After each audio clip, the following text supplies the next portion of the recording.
Hello, I'm Dr. David Hornbrook, and I'm a clinical dentist from San Diego, California.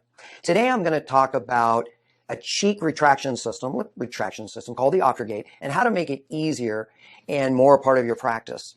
I had the opportunity to be one of the first in the world to try this, and I actually shot a video for a national dental video network. And after that was released, I probably got more calls and emails on what was that device you retracted the lips with than actually the procedure itself.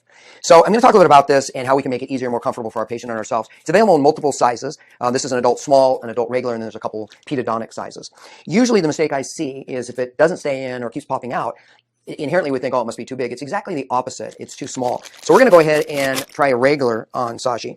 And you can see it's non-latex. It has a stiff inner ring, plastic ring, and a stiff outer ring. The easiest way to start is just to take your air water syringe and just get it moist. Now shake it off. And what we're going to do is we squeeze in the center, open real big for me. We put in one side, we put in the other side, we put it between the lip and the teeth on the lower. Go ahead and close down a little bit, relax your upper lip. There we go. Easy. Again, if it was popping out, it means it's too small because the inner ring is not grabbing behind the cheek. Now, turn toward me a little bit. The cool thing about this is when I'm prepping, I have complete isolation. I'm not holding up the lips. I'm not putting cotton rolls in there that can get in the way or my burr can wrap around. If I'm checking the occlusion or clearance in prep, tap up and down, it's flexible enough that I can actually check, again, my occlusion or my reduction. Now, one thing that I've seen is lots of times when patients have frenums that attach high up near the philtrum and close to the gingiva between the centrals, it'll pinch in there. So there's a couple options we have. One thing I like to do is take a piece of gauze, just a 2x2 gauze, and I cut it in half.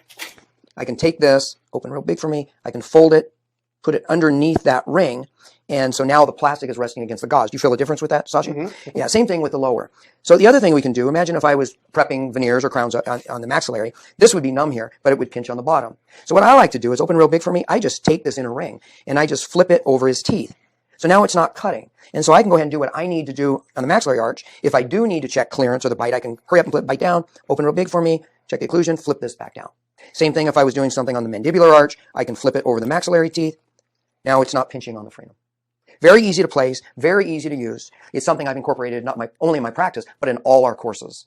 And again, with the isolation of the cheeks, I'm not fighting with the lips as I take impressions. So hopefully this is a little tip that'll help you use this in your practice and use it easier. Thanks for watching.